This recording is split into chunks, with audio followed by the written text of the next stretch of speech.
Abhishek, what I'm doing is I'm sharing the training module with you. मेरे को अपनी screen कुछ और प्रोसेसेस के लिए भी चाहिए. So I'm share the screen throughout the training process. I'm just sharing this with you, okay? All right.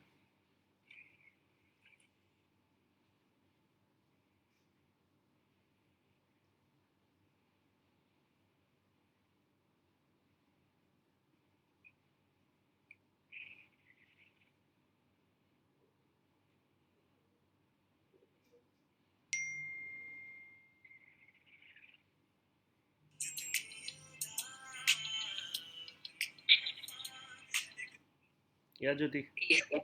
ठीक है. ऑल राइट चाय. या ज्योति. मॉर्निंग.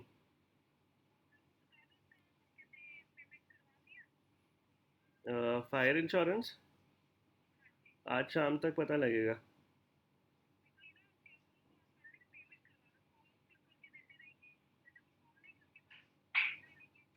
हाँ तो आज शाम तक आपको बताता हूँ मैं. ठीक है. उसमें ना एक और ब्रोकर ने आईसीआईसीआई और टाटा का भी उनको बोला है, तो उनको तसल्ली करने दो. वहाँ से भी आईसीआईसीआई और टाटा करेगा नहीं इस केस को. तो शाम तक कह रहे थे कि शाम तक मैं उनका कंपेयर करके आपको बता देता हूँ. मैंने कहा कर लो कंपेयर शाम तक, कोई प्रॉब्लम नहीं है. ठीक है.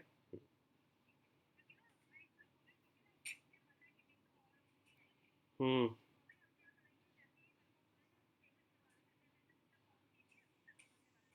हाँ ऐसे ही करेंगे, ऐसे ही करेंगे.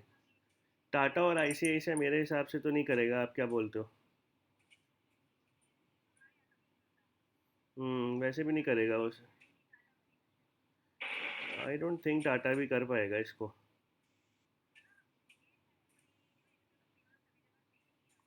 हाँ इसका प्रीमियम जब सेम ही आएगा तो क्या फ़र्क पड़ता है ना, टाटा हो चाहे यूनाइटेड हो. हम्म. ठीक है ना, दानिश को करते हैं, आज शाम तक करते हैं इसको.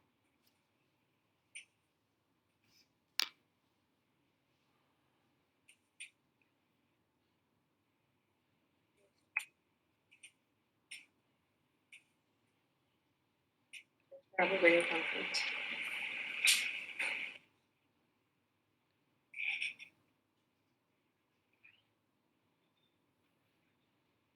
गाइस स्क्रीन दिख रही है सबको? Yes yes sir. Perfect. Let's एक बारी ऊपर से रिकैप कर लेते हैं, हमने सब कुछ कवर किया है कि नहीं किया है.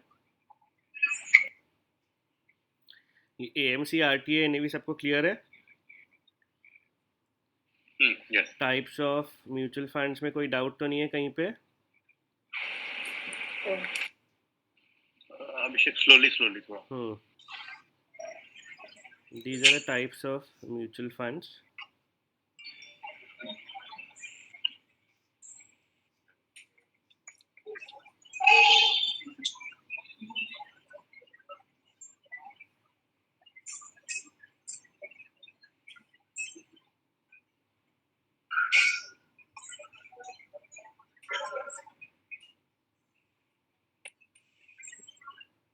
ये एक बारी रिस्क associated with debt.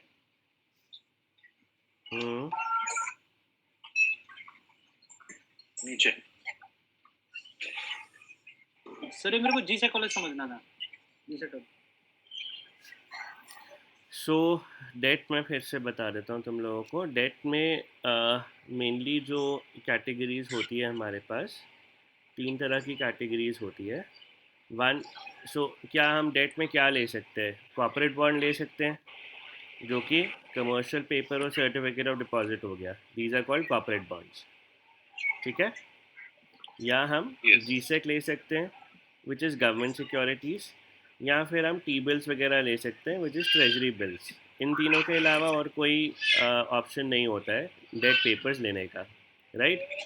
अभी इसमें हमारे पास जो हम कॉर्पोरेट पेपर लेते हैं जिसमें सिर्फ उसको हम अक्रूवल या क्रेडिट रिस्क बोलते हैं, या इसमें आगे मीडियम टर्म भी उसको बोल सकते हैं.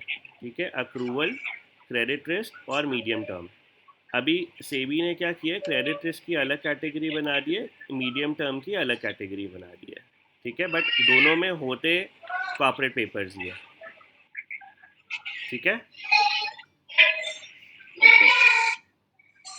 अभी और एक फंड होता है हमारा जिसमें GSEC ले सकते हैं हम, 100% गवर्नमेंट सिक्योरिटीज़ लेते हैं उसमें। वोलेटिलिटी किस में सबसे ज़्यादा होती है?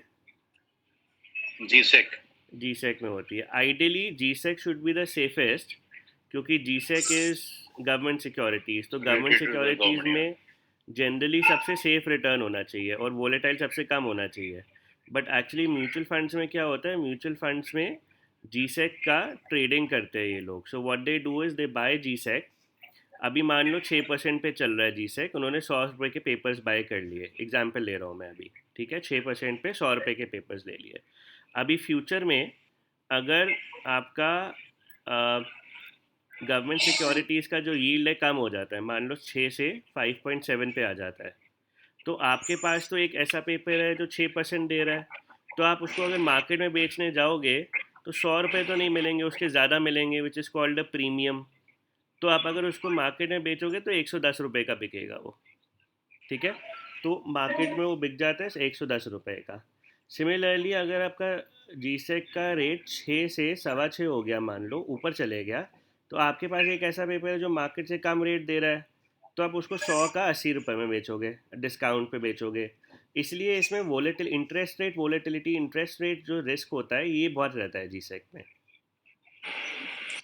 क्रेडिट रिस्क कुछ नहीं है, डिफ़ॉल्ट रिस्क कुछ नहीं है, क्योंकि गवर्नमेंट डिफ़ॉल्ट नहीं करेगी, बट इंटरेस्ट रेट सेंसिटिविटी ज़्यादा है, इंटरेस्ट रेट रिस्क ज़्यादा रहता है इसमें, ठीक है। Then funds with a mixture of GSEC and corporate bonds, उनको हम इनकम और ड्यूरेशन फंड्स बोलते हैं, जहाँ पे अराउंड 60-70% GSEC रहता है, थोड़ा बहुत बाकी कॉर्पोरेट बॉन्ड रहता है, ठीक है। बट अगेन इतना ज़्यादा क्योंकि GSEC है तो वोलेटिल इंटरेस्ट रेट रिस्क यहाँ पे भी थोड़ा सा ज़्यादा रहता है, तो that's why we don't do these, we don't recommend these. Although अभी आप देखोगे अगर किसी के भी रिटर्न्स लाइव एग्जाम्पल में, तो इनके रिटर्न्स अभी बहुत ही अच्छे दिख रहे होंगे, क्योंकि लास्ट 1 साल में इंटरेस्ट रेट्स बहुत नीचे गए हैं, और जब भी नीचे जाता है इंटरेस्ट रेट, मैंने जैसे आपको कल भी बताया था, इन सब डेट फंड्स का रिटर्न बढ़ जाता है और GSEC का स्पेसिफिकली ज़्यादा बढ़ता है। डायनामिक फंड मेनली होता है जो कि ideally on papers, on theory is कि डायनामिकली मैनेज करती है म्यूचुअल फंड कंपनी। कभी उसमें GSEC ले लेती है, कभी उसमें GSEC बेच के कॉर्पोरेट बॉन्ड ले लेती है, so it shifts between credit accrual and GSEC paper, it keeps them shifting. But generally हमने इनमें डायनामिक फंड्स में देखा है कि GSEC कभी भी ज़ीरो नहीं होता, 40-50% जनरली रहता है, 60% रहता है, अगर नीचे जाता है तो 20-25-30% फिर भी रहता है उसमें, तो दैट्स वाई डायनामिक भी कैटेगरी हम प्रेफर नहीं करते ज़्यादा। इसके नीचे वाली कैटेगरी, सो ये low duration, ultra short, liquid, short term सब अक्रूवल के ही पार्ट होते हैं, at the end of it they are called accrual only. But इसमें डिफरेंस ये है कि low duration and liquid and money market are used for let's say 15 to 20 days of investment. अगर किसी को 15-20 दिन के लिए इन्वेस्टमेंट करनी है तो liquid, money market and overnight funds are used. Ultra short term funds ये सारे है कॉर्पोरेट बॉन्ड जी, इसमें कहीं पे GSEC एक्सपोजर नहीं होता। Ultra short term are for let's say up to 4 months of investment, 4 to 1 year is about short term, 1 year to 3 year 4 year is about medium term and credit risk, what you can look at. Clear हुआ? This कोई is for doubt है those इसमें? who just want to park their money for some time, for a month or two. For a month or two you can look at, so if it's more than a month then ultra short term you can look at. That is less than 6 months. Correct, so ultra short term is up to from 1 month to about 4 months, ultra short term। 5-6 महीने का पैसा है तो short term देख सकते हो, 1 साल का पैसा है तो भी शॉर्ट टर्म देख सकते हो। अगर 2-3 साल का पैसा है, 1 साल से 3 साल का पैसा है, तो आप मिक्स कर सकते हो, थोड़ा सा शॉर्ट टर्म, थोड़ा सा मीडियम टर्म,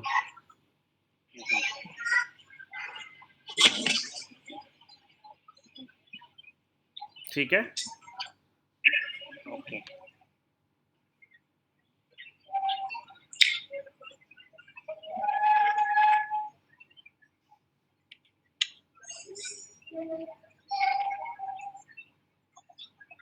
सूरज अपना आप म्यूट कर लो, आपके पीछे से डिस्टरबेंस आ रही है बहुत.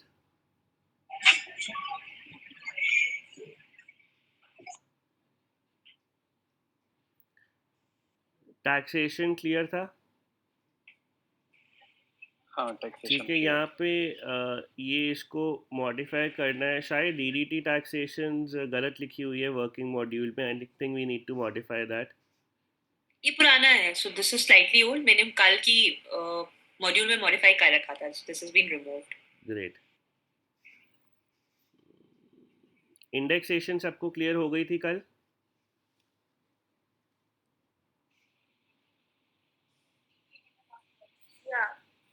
Yes, sir. ठीक है. So according to the government figure, जो सीआईए नंबर पब्लिश होता है, जिस साल में आपने सेल किया है डेट फंड, उस साल का CIA number divided by CIA number of the year you have purchased it into purchase amount gives you the indexed value.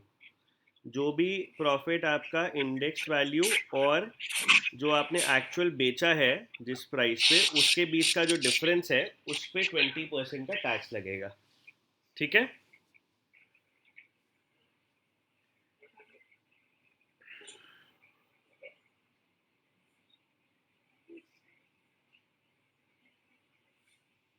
मैं इंडेक्सेशन पे और काफ़ी सारे जो हमने क्वेश्चंस करे हैं, जो भी हमने कवर किया है और जो भी हम ट्रेनिंग में कवर करेंगे, इस पे आप लोगों का Monday will evaluate again, right? So you will be asked a lot of questions on Monday.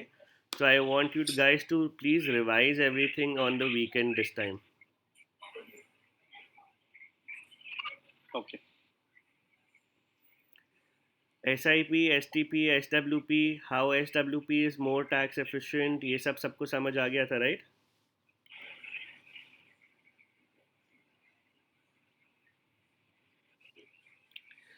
Great.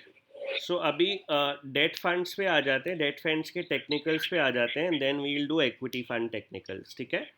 So date fund में हम क्या क्या देखते हैं? To finalize any debt fund, एक तो देखो, कोई भी अगर म्यूचुअल फंड, इक्विटी और डेट फाइनलाइज अगर हमें करना है, तो it is very important to look at the portfolio कि एग्जैक्टली उन्होंने कौन कौन से डेट पेपर्स किस किस कंपनी के लिए हैं, या फिर अगर इक्विटी है तो कौन कौन से स्टॉक्स उन्होंने लिए हैं. तो एग्जांपल के तौर पे एक टाटा मीडियम टर्म का डेट फंड का पोर्टफोलियो देख लेते हैं. ठीक है. This is the portfolio which is of Tata Medium Term, where instruments are given, and a little important thing is that this ratings are also given. What are these ratings, if anybody can explain me? The credit rating. Yes. So these are credit ratings. What that means is this is done mainly in India by CRISIL, ICRA and CARE. These are the three rating agencies which are there in India. ठीक है. And Fitch is also there, so Fitch is also कम. सो ये हर एक bond paper को, हर एक corporate bond को एक रेटिंग देती है. ठीक है. राकेश, गवर्नमेंट सिक्योरिटीज की रेटिंग क्या होगी? सॉरी सर, दोबारा बोलेंगे? गवर्नमेंट सिक्योरिटीज की रेटिंग क्या होगी? के अकॉर्डिंग ट्रिपल ही होना चाहिए. Right. So this mainly gives a rating that how strong the company is, have they defaulted in the past or not, balance sheets कैसी है कंपनी की, पेमेंट्स कैसी रही है कंपनी की, उसके बेसिस पे ये सब रेटिंग एजेंसीज एक रेटिंग असाइन करती है. ठीक है. What if it's a new company? Sorry, What if it's a new company? Just the past, they haven't defaulted or anything. What if it's a low, A new company. a new company, then the rating agencies don't give a rating, or they give a rating which is let's say which is lower. So example, if we have opened a new company and we go to a rating agency, because we don't have a past history, we can probably look at the shareholders, we can probably look at the parent company, we can look at how the balance sheets and everything is looking. but they'll not get a triple A rating for sure. They'll start with, let's say, double B or triple B kind of a rating, and then gradually, as and when they become more vintage in the market, their ratings will improve. Sometimes what happens is it's a new company, but it's backed by a very big company. Like for example, Geo is backed by, it's a new company, but it's backed by Reliance Industries, right? So it was given a rating of double A because the backing of the parent was very strong. So what is the highest rating we have? Triple A. Triple A. Triple A bike ठीक है, triple A. उसके बाद क्या आता है? Double A, फिर A, then triple B, then double B, then B, then triple C, then double C, then C, then triple D. Sorry, then D आता है. ट्रिपल डी नहीं होता, डी होता है. D is junk. ठीक है, जिसमें पैसा आपका गया, वापस नहीं आएगा. Anybody who can name a D-rated company? Sir Reliance housing. Reliance Housing, correct. DHFL, ILFS, all these companies are D-rated. ठीक है. कई जगह कुछ रेटिंग एजेंसीज का प्लस और माइनस भी आ जाता है. फॉर एग्जांपल यहाँ पे क्रिसिल का P1 प्लस है. ठीक है, कहीं पे आप देखोगे ट्रिपल ए प्लस लिखा हुआ है, तो that means triple A plus is the highest rating. उसके बाद होगा ट्रिपल ए, फिर होगा ट्रिपल ए माइनस, फिर double A plus, double A minus and so on. So कई रेटिंग एजेंसीज वो नॉमेनक्लेचर भी यूज़ करती है. But what do you feel as investment advisers, do you feel these rating should be looked at on a serious basis? As advisers हमारा क्या एक filter इस rating agency को देखना भी होता है कि ये रेटेड कैसा है paper? I think yes. Okay. Sir मेरा इसमें एक कंसर्न है सर. बताओ. रेटिंग एजेंसी के पास खुद कंपनी जाती है या अपने जैसे म्यूचुअल फंड या सेंसेक्स या निफ्टी में लिस्टेड होने के लिए अपनी रेटिंग कराना मैंडेटरी है? तो कई जगह रेटिंग कराना मैंडेटरी भी होता है, बिकॉज अगर आपका रेटेड नहीं होता तो आपको पैसा नहीं मिलता. फॉर एग्जांपल, अगर टाटा को ये पैसा देना था पावर फाइनेंस कॉरपोरेशन को, और अगर पावर फाइनेंस कॉरपोरेशन किसी से रेटेड नहीं होता तो पावर फाइनेंस कॉरपोरेशन को टाटा से पैसा नहीं मिलता. बट बिकॉज वो रेटेड था तो इसलिए उसको पैसा मिल गया. तो आपको वर्किंग कैपिटल या बैंक से लोन लेने के लिए भी आपको रेटिंग करवानी पड़ती है अपनी. Okay sir. So as advisors, we look at these ratings. Hamad is right, but we have not given any weightage to this. This is just a good to know. ठीक है? Why is this? Because CRISIL, how does CRISIL earn? CRISIL को पैसा कहाँ से मिलता है? CRISIL ने rating कर दिया पावर फाइनेंस लिमिटेड का, मान लो LIC हाउसिंग का भी कर दिया रेटिंग. अभी क्रिसिल ने रेटिंग कर तो दिया, बट क्रिसिल को पैसा कहाँ से मिलेगा? How will it earn? Sir Tata से नहीं, it will earn from the same company. तो क्रिसिल LIC के पास गया, LIC को उसको रेट किया, और रेटिंग करने का LIC ने उसको पैसा दिया. ठीक है. So that is the main concern for us, because India में कुछ भी हो सकता है.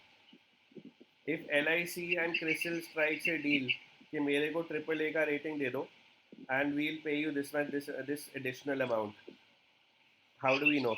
Can we have a way to know that? No sir. और ऐसे ही पास्ट में हुआ है बहुत बारी. Companies like probably a DHFL never deserved a triple A.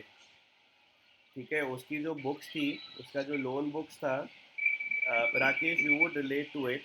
DHFL would do cases जो probably कहीं और नहीं हो रहे थे, but DHFL में हो रहे थे, right? So all banks were और NBFC were saying कि यहाँ पे हम प्रॉपर्टी नहीं करेंगे, but वहाँ पे DHFL आके बोलता था हम कर देंगे प्रॉपर्टी. Correct sir.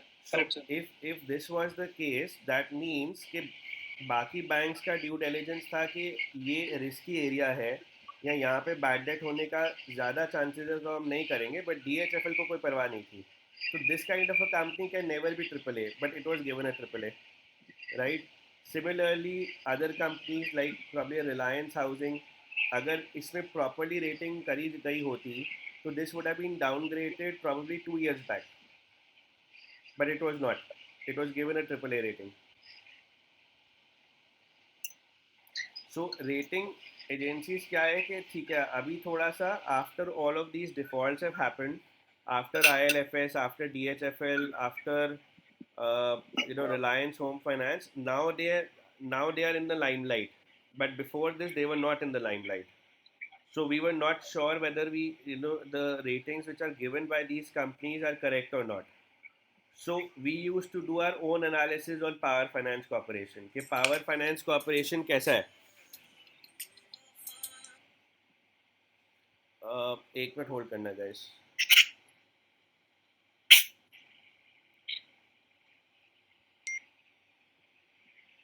या राहुल, बढ़िया जी, आप बताओ.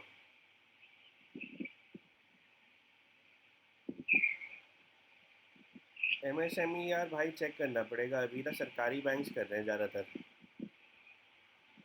कम कर रहे हैं, कर तो रहे हैं, बट जितने लेवल का सरकारी बैंक कर रहे हैं वो प्राइवेट नहीं कर रहे ज़्यादा.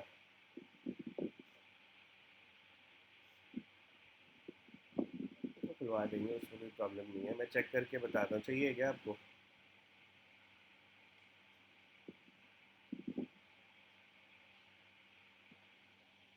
यार बट इसमें ना आजकल बहुत वो चल रहा है, खाने पीने का मामला चल रहा है बहुत.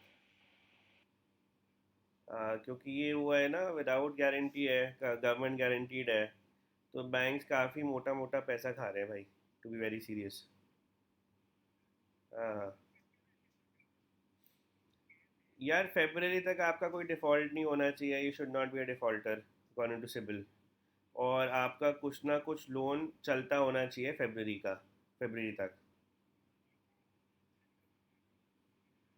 जब मिल जाता है उसका फिर लोन बैक डेटेड में दिखा के फिर वो पैसा खाते हैं और ज़्यादा, और क्या.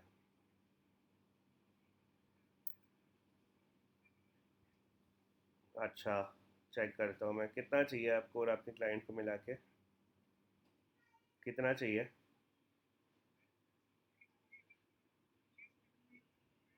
ठीक है.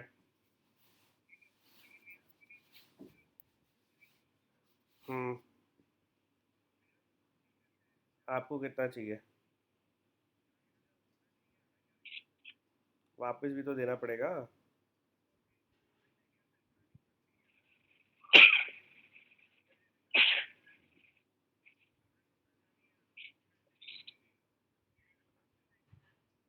हम्म. चेक.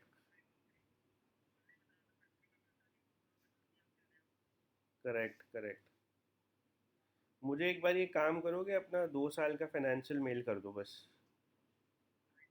हाँ, ITR और वो फाइनेंशियल होगा ना कंपनी का, जिसमें profit and loss balance sheet बनाई होगी. हाँ तो एक तो होगा फाइल्ड, दूसरा अभी होगा फाइल इस साल, तो वो तो भेजो मेरे को. पिछले साल अप्रैल में स्टार्ट करी थी, अप्रैल 19 में. ओहो, तो उसका तो कोई होगा ही नहीं. नहीं यार, थोड़ा सा पुराना कुछ, एटलीस्ट लोन ना हो तो वो तो ITR और वो तो होना चाहिए, फाइनेंशियल तो होना चाहिए ना कंपनी का, क्योंकि गवर्नमेंट गारंटीड है ना, तो ऐसे वो नए को इसमें नहीं दे सकते. नए को गवर्नमेंट यार विदाउट गारंटी नहीं दे सकती ना, मतलब कोई कोलैटरल नहीं है ना इसमें कुछ भी, वो चक्कर है. और चलो कोलैटरल नहीं है, बट ITR तो और फाइनेंशियल से होना चाहिए.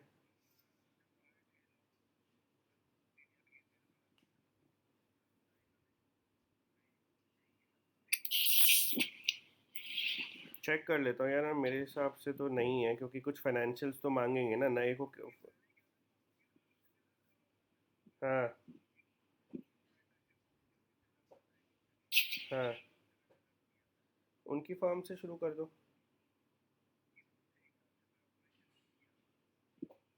चलो, मैं एक बार इसका पता करके आपको बताता हूँ, थोड़ा सा टाइम दो, शाम तक मैं आपको बताता हूँ इसमें।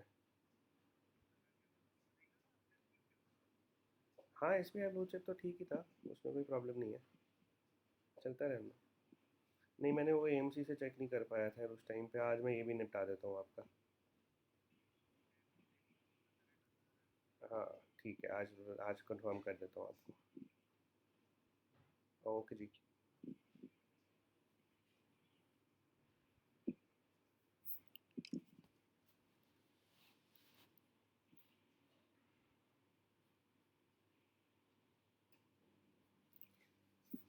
Yeah guys, so mainly because rating agencies का कॉन्फ्लिक्ट ऑफ इंटरेस्ट कह लो या फिर probably direct income from the same company कह लो, सो रेटिंग्स को हम बहुत ज़्यादा मैटर नहीं करता हम लोगों को। हम प्रॉब्ली इनका इंडिविजुअली, जैसे पावर फाइनेंस का है, पावर फाइनेंस कॉरपोरेशन लिमिटेड है, LIC हाउसिंग फाइनेंस है, रूरल इलेक्ट्रिफिकेशन कॉरपोरेशन है, मोस्टली अगर कोई गवर्नमेंट कंपनीज है तो गवर्नमेंट कंपनीज पे तो डिफ़ॉल्ट का कुछ रिस्क होता ही नहीं है, तो हम गवर्नमेंट कंपनीज को तो स्टडी नहीं करते। जहाँ पे भी प्राइवेट कंपनीज हैं इन्वॉल्व, जैसे टाटा स्टील है यहाँ पे, अभी टाटा स्टील को स्टडी करने का बहुत ज़्यादा ज़रूरत नहीं है, because again Tata backed holding है, and plus Tata mutual fund में टाटा स्टील लिया हुआ है, तो it will not make no lot of difference कि हम इसको स्टडी करें। सिक्का पोर्ट्स को हम प्रॉब्ली स्टडी करेंगे, but Sikka ports is also backed by Reliance, so lot of things we kind of do it on basis of who is the promoter and who is, if it's government backed or not, जहाँ पे हमें लगता है कि कुछ doubt है उसको हम डिटेल स्टडी कर लेते हैं। ठीक है, so then we go into the financials, we go into कि क्या कैश फ्लो है, क्या ऑपरेटिंग कैश फ्लो है, एक्सेट्रा एक्सेट्रा, तो उसमें हम सारे टेक्निकल्स उसके एनालाइज करते हैं। अदरवाइज अगर कोई गवर्नमेंट बैक्ड है या फिर रिलायंस बैक्ड है तो हम नहीं करते हैं। सर ये एनसीडी एंड बॉन्ड्स टाइप में सर ये क्या है? ये नॉन कन्वर्टेबल डिबेंचर्स और बॉन्ड जो होते हैं मेनली वही हो गया, ये कॉर्पोरेट, इसका सब कैटेगरी वही होता है, corporate bond and certificate of deposit. So this is a corporate bond, this is a sorry commercial paper, this is a commercial paper, this is a commercial paper, this is a commercial paper, all of them are commercial papers in this. Okay अगर कोई यहाँ पे bank का नाम लिखा होता है तो बैंक का वो CD होगा, सर्टिफिकेट ऑफ डिपॉजिट होगा, और कई केसेस में यहाँ पे गवर्नमेंट ऑफ इंडिया लिखा होता है तो वो देन GSEC होता है। ठीक है, यस सर।